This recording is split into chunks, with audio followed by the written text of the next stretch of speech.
রাসূল সাল্লাল্লাহু আলাইহি ওয়াসাল্লামের যুগে আল কামা নামে এক যুবক মদিনায় বাস করতেন। সে নামাজ, রোজা, সদকার মাধ্যমে আল্লাহ তাআলার ইবাদত বন্দেগীতে অতিশয় অধ্যবসায় সহকারে লিপ্ত থাকত। একবার সে কঠিন রোগে আক্রান্ত হলো। তার স্ত্রী রাসূল সাল্লাল্লাহু আলাইহি সাল্লামের কাছে খবর পাঠালেন যে আমার স্বামী আল কামা মুমূর্ষ অবস্থায় আছে। হে রাসূল, আমি আপনাকে তার অবস্থা জানানো জরুরি মনে করছি। রাসূল সাল্লাল্লাহু আলাইহি সাল্লাম তৎক্ষণাৎ হযরত আম্মার, সুহাব ও বিল্লাল রাদিয়াল্লাহু তাআলাকে তার কাছে পাঠালেন। তাদেরকে বলে দিলেন যে তোমরা তার কাছে গিয়ে তাকে কালেমায়ে শাহাদাত পড়াও। তারা গিয়ে দেখলেন আল কামা মুমূর্ষ অবস্থায় রয়েছেন।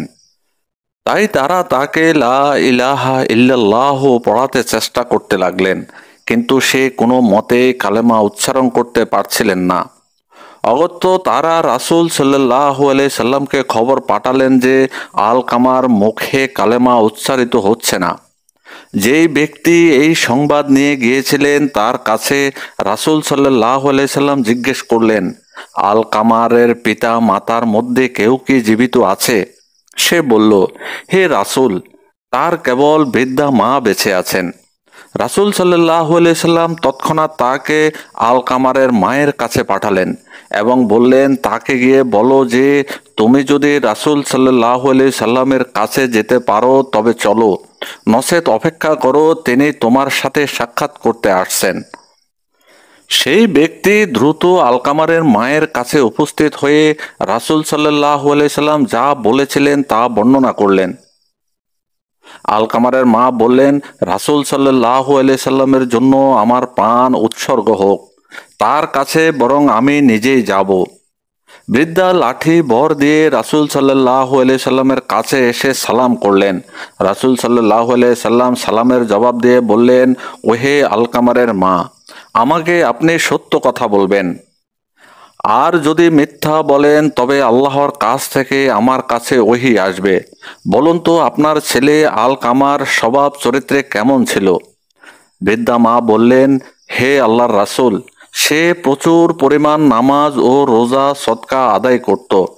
রাসূল সাল্লাল্লাহু আলাইহি সাল্লাম বললেন, তার প্রতি আপনার মনোভাব কি? বৃদ্ধা বললেন, হে আল্লাহর রাসূল, আমি তার প্রতি অসন্তুষ্ট। রাসূল সাল্লাল্লাহু আলাইহি সাল্লাম বললেন, কেন? বৃদ্ধা বললেন, সে তার স্ত্রীকে আমার উপর অগ্রাধিকার দিত এবং আমার আদেশ অমান্য করত।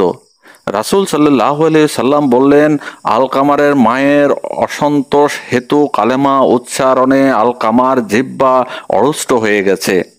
তারপর রাসূল সাল্লাল্লাহু আলাইহি সাল্লাম বললেন, হে বিল্লাল, যাও আমার জন্য প্রচুর পরিমাণে কাঠ জোগাড় করে নিয়ে এসো।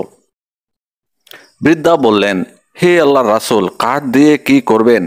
রাসূল সাল্লাল্লাহু আলাইহি সাল্লাম বললেন, আমি ওকে আপনার সামনেই আগুন দিয়ে পুড়িয়ে দেব। বৃদ্ধা বললেন, হে আল্লাহর রাসূল, আমার সামনে আমার ছেলেকে আগুন দিয়ে পোড়াবেন, তা আমি সহ্য করতে পারবো না।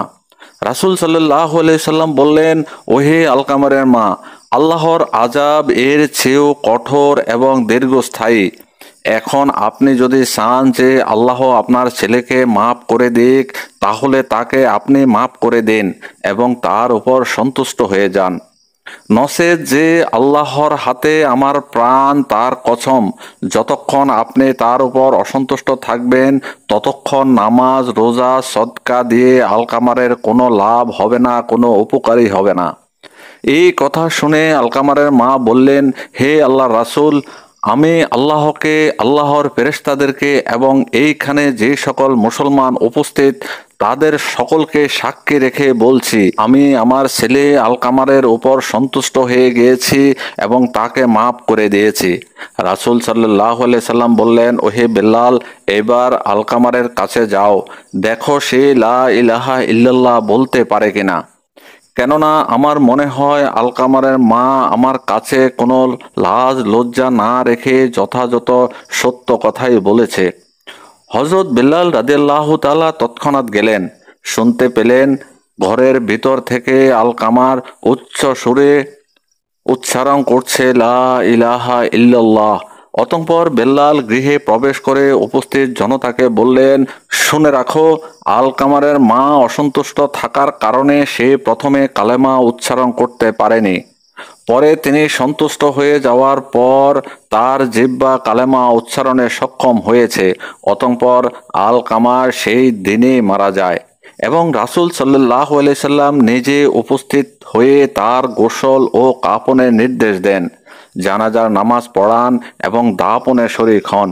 অতঃপর তার কবরে দাঁড়িয়ে রাসূল সাল্লাল্লাহু আলাইহি সাল্লাম বলেন, হে আনসার মুহাজ্জিরগণ, যে ব্যক্তি মায়ের উপর স্ত্রীকে অগ্রাধিকার দেয় তার উপর আল্লাহ, ফেরেশতাগণ ও সকল মানুষের অভিশপ্ত। আল্লাহ তার পক্ষে কোনো সুপারিশ কবুল করবেন না। কেবল তওবা করে ও মায়ের প্রতি সৎ ব্যবহার করেই তাকে সন্তুষ্ট করলেই নিস্তার পাওয়া যাবে। মনে রাখবে, মায়ের সন্তুষ্টিতেই আল্লাহর সন্তোষ এবং মায়ের অসন্তোষেই আল্লাহর অসন্তোষ। প্রিয় দর্শক, আমাদের দেশের মানুষ প্রতিনিয়ত মা বাবাকে প্রচুর কষ্ট দিয়ে থাকেন। তাদের কি পরিণতি হবে রোজ হাসরের দিন, তা একমাত্র আল্লাহই জানেন। আল্লাহ সবাইকে হেদায়েত দান করুন। আমিন।